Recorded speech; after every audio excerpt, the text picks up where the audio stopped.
Hello, bonjour. Ah, ça fait du bien d'être dehors, hein. Ça fait du bien d'être dans la nature. Aujourd'hui, j'ai eu un peu du mal, hein. Aujourd'hui, c'est un peu. Il y a des journées comme ça, hein. Il y a des journées avec, il y a des journées sans. Et là, en plus, le temps commence à se rafraîchir, tu vois. J'ai une veste, en plus une écharpe, le temps commence à se rafraîchir. Et on commence à rentrer tranquillement dans l'automne. Et l'automne, c'est un changement de saison, hein. C'est un changement de saison. De la même manière, dans les humeurs aussi, en nous aussi, à l'intérieur de nous, il y a aussi une sorte de changement qui se fait. On perd des choses, on doit faire, se séparer de certaines choses, hein. C'est ça le changement. Beaucoup d'entre nous, justement, nous avons du mal avec le changement. Nous voulons rester cloîtrés, accrochés à nos habitudes, nos vieilles habitudes. Et tout ce qui est en train de se passer, tout ce qui est en train de se passer en ce moment, bah, justement, est en train de nous rappeler à l'ordre, est en train de nous dire, hein, que la vie est changement. Hein, c'est à nous de nous adapter. Hein, c'est pas à nous comme on l'ont fait les hommes depuis les siècles des Lumières de dompter la nature. Non, c'est à nous de nous adapter à la nature. C'est pas elle de s'adapter à nous. Donc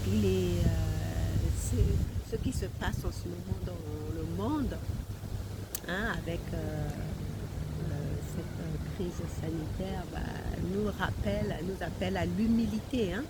L'humilité devant cette grande vie qui nous est donnée gracieusement. Et puis ça nous rappelle les choses importantes, hein, les choses importantes comme l'air qu'on respire, les choses importantes sur lesquelles nous devons nous, nous focaliser et surtout nous rappeler de rendre grâce, hein, de dire merci à chaque fois. Ouais. Nous sommes partis dans une inconscience digne des enfants de la maternelle. Il y a un lit solo que j'avais intitulé Nous sommes à la maternelle. Oui, la plupart d'entre nous, au niveau de conscience, nous sommes restés à ce niveau d'inconscience de la maternelle, des enfants de la maternelle, et surtout dans leur inconscient. Quand les enfants sont inconscients, tout ce qu'ils veulent, c'est qu'on leur donne, qu'on leur donne, qu'on leur donne, qu'on leur donne. Ils veulent ça. Surtout ici, hein, dans notre société de consommation. Il faut voir tout ce qu'on donne aux enfants à Noël, hein, les cadeaux, les jouets de Noël qu'ils ont, toute cette montagne, mais ils en veulent toujours, ils sont jamais contents, ils veulent toujours quelque chose. Et nous aussi, au niveau de notre conscience, nous en sommes là. Nous avons voulu consommer, prendre des choses, mais sans nous rappeler ce qu'il y avait de plus important. Ce qu'il y avait le plus important, c'est-à-dire l'air qu'on respire. Et nous avons oublié aussi l'esprit de gratitude, de dire merci. Il y a même beaucoup de personnes qui ne croient pas en Dieu, hein, qui ne croient pas en Dieu et qui sont complètement athées. Et quand tu leur parles de Dieu, c'est comme si tu les attaquais, comme si hein, et ils se mettent en mode défensif. Mais aujourd'hui, il y en a. Hein, mon ami qui a un salon, qui a une boutique là, me disait, elle est surprise parmi ses clients qui se disaient athées, le nombre de personnes aujourd'hui commencent à chercher Dieu. Hein. Mais j'ai envie de dire, mais Dieu, il est nulle part ailleurs que devant nous et en nous. Hein. Et c'est à nous d'en prendre conscience, de voir que cette vie qui nous est donnée, cette vie qui nous est donnée peut nous être repris d'un instant à l'autre, d'un moment à l'autre. Hein. Donc c'est pour cela que nous voulons être remplis de gratitude. Oui, bon, je parle aujourd'hui, je suis en train de te parler de gratitude, d'être reconnaissant, mais en fait, je t'avais promis que le lit solo d'aujourd'hui devait parler des critères de sélection du partenaire. Critères de sélection du partenaire aujourd'hui, depuis cette crise de coronavirus, nous avons changé. Hein, c'est un coach, un love coach qui parlait de ça dans une interview que j'ai suivie. Il disait qu'aujourd'hui, nous sommes arrivés au point où nous n'allons plus. Pardon, je vois un oiseau là. Nous sommes arrivés au point où nous n'allons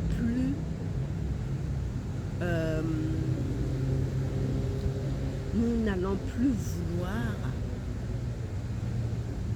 avoir un partenaire, chercher un partenaire juste à partir des critères matériels, hein, à savoir sa situation professionnelle, à savoir sa famille, hein, de quelle famille, surtout nous au Congo, on demande de quelle famille est issu ton partenaire, de quelle famille il vient,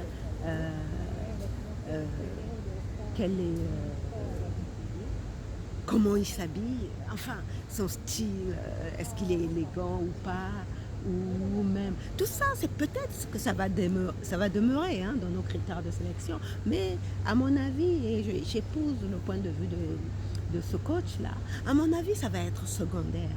Ça va être secondaire parce que, bon, moi je le dis en connaissance de cause, hein, parce que dans mon expérience, je me suis rendu compte que c'était pas ça. C'était pas les critères matériels qui créaient, qui faisaient un couple. Hein. Je peux être attirée par un homme parce qu'il est beau. Hein. De toute façon, j'en ai connu beaucoup d'hommes beaux dans ma vie. Hein. J'en ai connu beaucoup d'hommes beaux, mais à un moment, passé les premiers...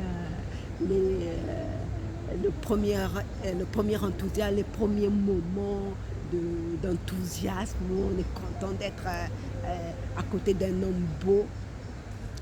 Mais j'ai réalisé avec effarement, avec perplexité, qu'il n'y avait rien. Il n'y avait rien. Parce que je m'en souviens très bien qu'à l'époque, je ne regardais que... mon critère de sélection, c'était la beauté. L'homme qui rentrait dans ma vie devait être beau. Beau, communément accepté par tout le monde. Ce qu'on appelle beau, pas comme certains disent que la beauté est relative. Mais non, il y a des personnes, il y a des hommes, il est beau, tout le monde est d'accord pour dire qu'il est beau, comme les mannequins. Les femmes mannequins, elles sont belles, tout le monde est d'accord pour dire que Naomi Campbell est une belle femme, tout le monde est d'accord pour dire que Cindy Crawford est une bonne femme, tout le monde est d'accord pour dire que Brad Pitt est beau, comment il s'appelle, quel est cet autre acteur Colin Farrell est beau, enfin si c'est lui, je ne sais pas si c'est lui qui est mort, hein, tout le monde. Je ne parle pas de ces beautés qu'on dit relatives ou un tel le trouve beau. Non, il y a un type de beauté où tout le monde, quand tu regardes, il s'extasie. Waouh, il est beau. Et moi, c'est comme ça. C'est sur ce critère-là, très souvent, que j'ai choisi les hommes de ma vie. Et quand je les trouvais beaux, je n'étais pas la seule. Quand je présentais à ma famille, aux filles de ma famille, elles les trouvaient aussi beaux. Donc, pour moi, pendant longtemps, c'était ça mon critère de sélection, mais après, je me suis rendu compte que c'était une coquille vide. C'est pas ça qui faisait la relation. J'étais fière d'être à côté d'un homme beau, mais au fond, c'est pas ça qui créait la relation. C'était ça, c'était pas ça qui faisait qu'on soit bien ensemble, qu'on s'entende bien, qu'on soit dans une relation harmonieuse. Hein. Et par la suite, c'était le compte en banque. Et là aussi, je me suis rendu compte que c'était pas ça. Après, c'était le rang social, la famille, tout ça. Mais tout ça, c'est secondaire. C'est vrai que ça va persister, hein, parce que c'est pas du jour au lendemain, parce qu'il y a eu un coronavirus, que tout le monde va switcher. Quoique, dans certains milieux, on est en train de parler du switch, du grand switch. Hein, dans certains centres initiatiques, on parle du grand switch de conscience, hein, du grand switch. Donc, j'en sais rien, je sais pas. Mais toujours est-il que je suis à peu près certaine que beaucoup d'entre nous ont changé leurs critères de sélection. Et il y en a qui ont vraiment changé, mais il y en a qui sont dans ce processus de changement de leurs critères de sélection, du partenaire. Hein. Et ça ne va plus être tous ces critères matériels parce qu'on ne sait pas. Hein. Aujourd'hui, on réalise que du jour au lendemain, tout ça peut disparaître, tout ça peut nous être enlevé. Hein. Parce que tout le monde a peur. On a peur de quoi? On a peur de mourir. Aujourd'hui, tout le monde a peur. Et c'est la peur de mourir qui a été réveillée. Et donc, si tu as peur de mourir, à quoi t'importe peu t'importe d'être avec un homme riche, d'être avec un homme beau, d'être avec un homme issu d'une grande famille. Toi, ce qui t'importe, c'est d'être avec un homme avec qui tu es bien, même si tu dois mourir demain, au moins tu vas mourir en présence d'un partenaire qui te fait du bien, qui te donne la paix, avec qui tu te sens en sécurité. Hein. J'ai regardé un film sur, ça fait longtemps, hein, ce mythe de, je pense que c'est de l'Atlantis, hein, cette cité engloutie. J'ai regardé un film comme ça, sur ça, et on voyait quand l'inondation était en train de gagner les maisons, les couples, enfin c'est une mise en scène, hein, mais peu importe, c'est comme ça que ça peut être. Les couples amoureux et leurs enfants se tenaient pour mourir ensemble. Ils se tenaient parce que c'est tout ce qui leur restait, c'est l'amour qui leur restait, l'amour qu'ils avaient ensemble, même s'ils allaient tous être noyés, engloutis dans les eaux, mais ils mouraient enlacés les uns les autres en se donnant du réconfort de l'amour.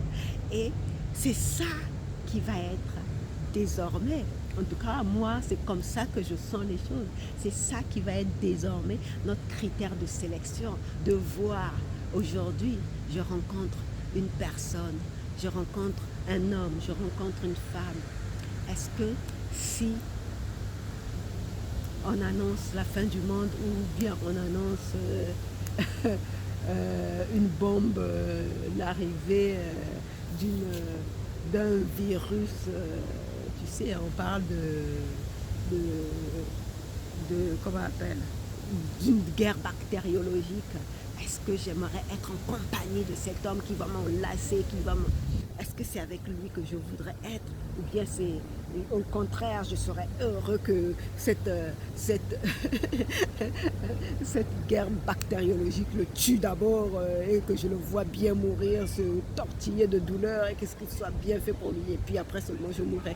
Non, toi ce que tu veux, c'est d'être en compagnie d'une personne avec qui tu te sens tellement bien que même si on vous confine pour le reste de votre vie et qu'à côté on vous envoie une bombe bactériologique, vous serez malgré tout paisible parce que vous saurez que vous partirez dans l'autre monde en étant amoureux, main dans la main, l'un dans l'autre. Ce livre-là aujourd'hui est un peu macabre. Hein. C'est un peu l'humeur, on va dire ça. C'est un peu l'humeur du moment parce qu'aujourd'hui, ça a été. J'ai eu du mal à émerger. Voilà, j'ai eu du mal à émerger. Il y a des jours comme ça. Bah, c'est mon jour où je suis vraiment sur le creux de la vague. Et puis je regardais le ciel. Je me disais aujourd'hui c'est la pleine lune. Alors est-ce que c'est lié? J'en sais rien. Je vais aller regarder une émission d'une Stéphanie, elle s'appelle Stéphanie, d'une coach intuitive. Elle s'appelle Stéphanie Renaud. Oui, elle explique un peu les mouvements lunaires et je trouve ça très très intéressant. Je vais aller regarder pour voir si c'est un rapport parce que en tout cas aujourd'hui j'ai eu du mal, mais du mal à émerger. C'est d'ailleurs pour cela que j'ai même une écharpe parce que je sens que je suis en train de trouver quelque chose. Mais bon, peu importe, il me fallait quand même sortir, venir ici au jardin au parc pour respirer, être dans la nature, marcher pieds nus dans l'herbe. Ça me fait du bien depuis un certain temps. Hein. Je pratique ce rituel. Matinal de venir marcher pieds nus dans l'herbe et embrasser un arbre, embrasser mon arbre de là derrière. Oui, donc je m'étais dit j'allais pas terminer ma journée sans faire ça.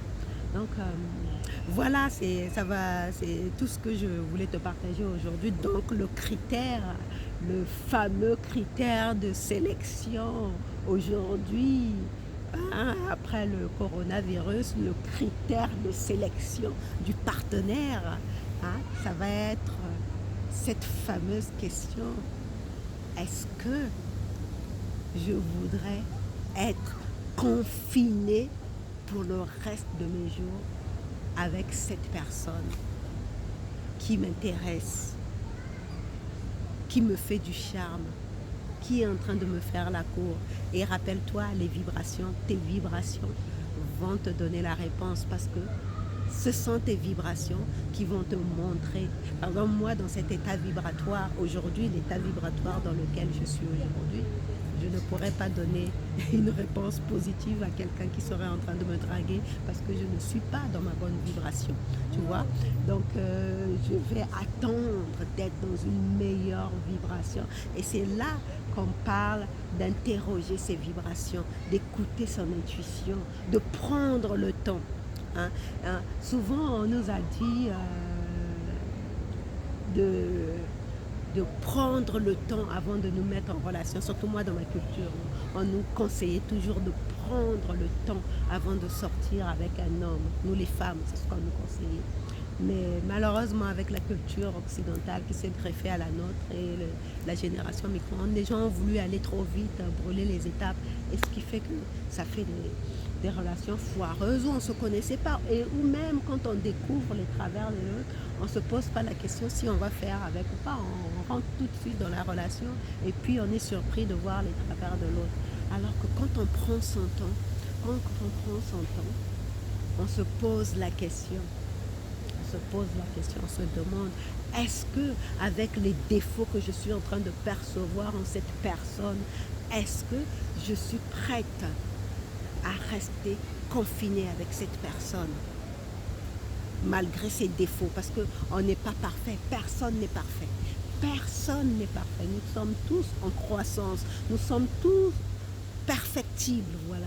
Nous sommes en croissance et nous sommes en train de nous perfectionner au fil de notre progression dans cette humanité.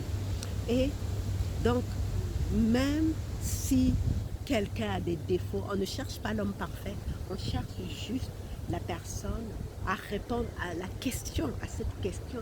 Aujourd'hui, cet homme qui m'intéresse, cet homme pour qui je sens des petits papillons au niveau du plexus, dans le ventre, cet homme qui me donne des papillons. Est-ce que j'aimerais passer une période de confinement avec lui? Est-ce que tu crois que tu aimerais. Et quand tu réussis à répondre froidement à cette question, hein, quand tu réussis à... Ce terme froidement me fait rire parce que ça me fait penser à mon ex. Et lui-même, quand il me faisait son baratin, comme savent me faire les hommes, je lui répondais souvent, quand je regarde froidement les choses, je vois que ça ne peut pas fonctionner comme ça. Tu vois? Parce que quand tu es trop dans l'émotion, tu n'as pas les idées claires. Mais quand tu te mets dans une position objective, quand tu es dans l'objectivité, tu regardes la situation froidement, là, tu peux avoir une réponse claire sur ce qui peut se passer ou sur ce que tu veux. Hein? Comme disait Marc Aurèle, lui, il avait une définition simple des choses. Par exemple, lui, le vin, les gens s'extasiaient devant un bon cru. Il disait, le vin n'est que du raisin fermenté. Ça, c'est une logique stoïcienne. Hein? Regardez les choses de façon froide, sans fioriture, hein, que nous donne souvent notre vie quotidienne, sans fioriture, sans fantaisie. Regardez les choses froidement. Et c'est là que tu trouves l'essence des choses, l'essence de la situation. Tu vas voir en posant les questions froidement. Est-ce que cet homme que je trouve beau, que je trouve riche, que je trouve gentil, que je trouve ceci, si on enlève tout ça, est-ce que j'aurais envie de rester confiné avec lui pendant une certaine période, ou même pour le reste de ma vie? Tu vois, quand tu regardes les choses comme ça, tu as des réponses claires. Tu as des réponses claires, je te l'assure, parce que moi, c'est comme ça que j'ai pris mes décisions, surtout quand les choses commençaient à aller mal, mes décisions de rupture pour ne pas avoir de regrets, pour absolument pas avoir de regrets. C'est comme ça, j'ai regardé les choses froidement et j'ai pris ma décision. Et à partir de là, aucun regret. Et donc, si aussi tu veux prendre une décision pour rentrer dans une relation, tu peux de la même manière. Et je te le dis aussi, c'est de la même façon aussi que dans ma dernière relation que je suis rentrée en relation. Parce que là aussi, j'ai regardé les choses froidement. Je regardais cet homme qui était en train de me parler, me dire, me trouver plein d'arguments pour que je reste avec lui, pour que je sois en relation avec lui. Mais mon fort intérieur, je regardais les choses froidement, j'ai analysé, j'ai vu, bon, il va se passer ça avec cette personne. Mais voilà comment je vais vivre cette relation pour en tirer une leçon de croissance. C'est exactement comme ça que j'ai pensé. J'ai dit, voilà, je sens que cet homme n'est pas vraiment l'homme de la divine sélection. Mais je crois que s'il se présente, parce qu'il ressemblait à un scénario précédent, s'il se présente de nouveau à moi, s'il y a ce même scénario qui est en train de se représenter à moi, c'est parce que j'ai une leçon à apprendre. Et je vais aller apprendre ma leçon. C'est comme ça que je suis rentrée en relation avec cette personne. Lui, dans son ego, il ne savait pas, il ne se doutait pas que c'est comme ça que moi je pensais. À l'intérieur de moi, dans son ego, il a juste vu que j'ai succombé à son charme. Mais moi, je savais que malgré, avec ces travers qu'il avait là, la leçon, que j'avais une leçon à apprendre, laquelle il fallait que je la découvre en rentrant en relation avec lui. Et c'était une leçon de guérison. La prochaine fois, donc demain, je te partagerai un lit solo sur les 4 types de relations. Hein, les 4 types de relations. Et parmi ces types de relations, il y a la relation guérison. Hein, ce sont pour parler en termes d'anges, ce sont les anges que Dieu t'envoie sous forme d'un partenaire avec qui tu vas vivre une relation, pour te guérir. Et moi, cet homme, cette dernière relation, pour moi, c'était la relation guérison.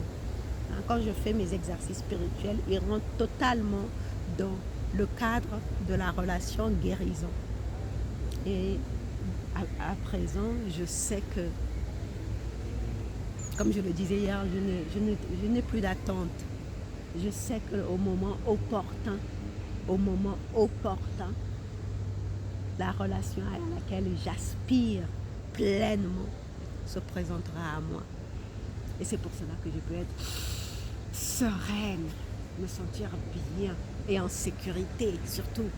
Ah, parce qu'aujourd'hui on parle de sécurité partout, mais c'est ça, hein. C'est le chakra racine qui est en train de s'ouvrir pour évoluer vers le chakra racine de l'humanité. La liberté et la sécurité, on doit dépasser ça. Bon, je ne vais pas déblatérer plus longtemps, je te laisse. On se retrouve demain pour un autre lit solo. Prends soin de toi et surtout, élève tes vibrations. Hein? C'est vrai que tu peux avoir des périodes de creux comme moi maintenant, mais fais toujours attention à tes vibrations parce que moi, de ce pas, je rentre chez moi, je vais aller élever mes vibrations par une activité qui m'est propre. Allez, bisous, ciao.